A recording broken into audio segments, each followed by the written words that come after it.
Deus, o anjo apareceu para Daniel. Daniel não conseguiu ficar de pé, irmão. Quando a glória desceu, lá em Atos 2, aleluia, no dia de Pentecoste, o servo do Senhor que tinha, aleluia, graça, entendimento dos discípulos, e mais aquela multidão estava ali, não conseguiu se conter, irmão. A glória não é bagunçada, não. A glória é para confrontar, a glória é para curar, a glória é para levantar o olho. E a Bíblia vai dizer, aleluia, no versículo, além do capítulo 6, que no contexto dessa história vai dizer que o povo de Judá estava passando por um período difícil. 3 períodos já começa a meditar com você aqui. O primeiro é uma crise espiritual, uma crise espiritual tão tremenda, porque o povo se corrompia fácil, desde antigamente, desde os nobres antigos, eles se corrompiam, adoravam outros deuses, adoravam outros ídolos e deixavam a glória de Deus. Olha que a glória de Deus foi manifestada várias vezes, não só com Moisés, com Josué,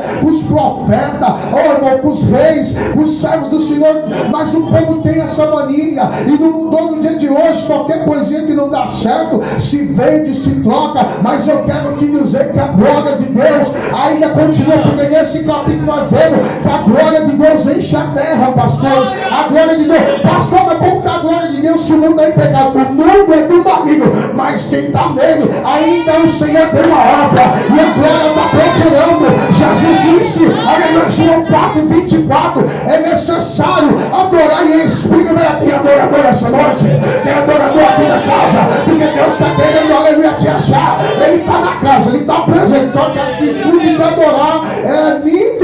A Bíblia vai dizer que eles estavam numa crise do que o começo, mas tem pessoas que terminam mal, começa bem, termina mal. Salomão começou bem aos desígnios de Deus, fazendo a vontade de Deus, mas terminou mal. Tantos e tantos reis, a Bíblia vai dizer, se você depois quiser procurar, lá em 2 Crônicas, lá em Crônicas 26, vai falar detalhe da história desse homem, desse rei chamado Uzias, que reinou 52 anos da sua vida, mas a Bíblia vai dizer que ele é morto, e como o rei era morto, já perdeu a segurança, já perdeu a prosperidade, estava na terceira crise, uma crise social, uma crise de miséria, estava um deserto em Judá, a fome tomando conta, o povo roubando o povo enganando o povo. Aí é interessante, igreja, dizer, e só dando a introdução aqui, que o povo que roubava nessa época era o povo de Deus, era quem usava a palavra, presidente Juarez, usava para o lado errado. Sabe os fariseus que não mudou?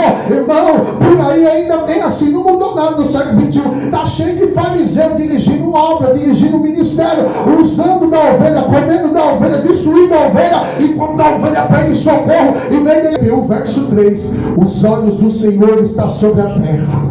O Senhor estava procurando. Isaías era profeta, mas Isaías estava corrompido. Sabe aquele momento que ele está acostumado de nada acontecer, está tudo tranquilo? Isaías estava acostumado a ficar no palácio.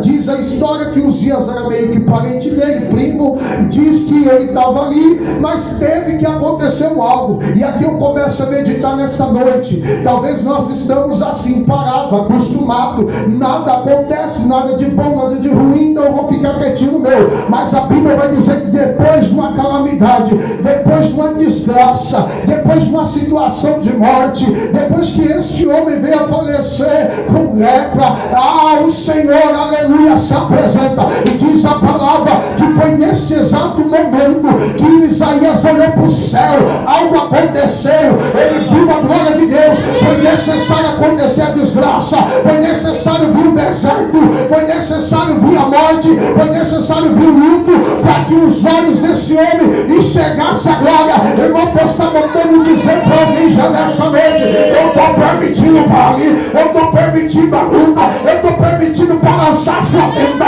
saculejar a videira, para que você venha despertar. Por quê, pastor? É noite de despertamento, de chamado. Tem chamado que está parado, tem chamado que está estacionado. Deus quer movimentar e Ele está movimentando. Eu sou o vaso, você também. Ele é o oleiro, Ele sabe como tratar. Deus está tratando com o crente nessa noite.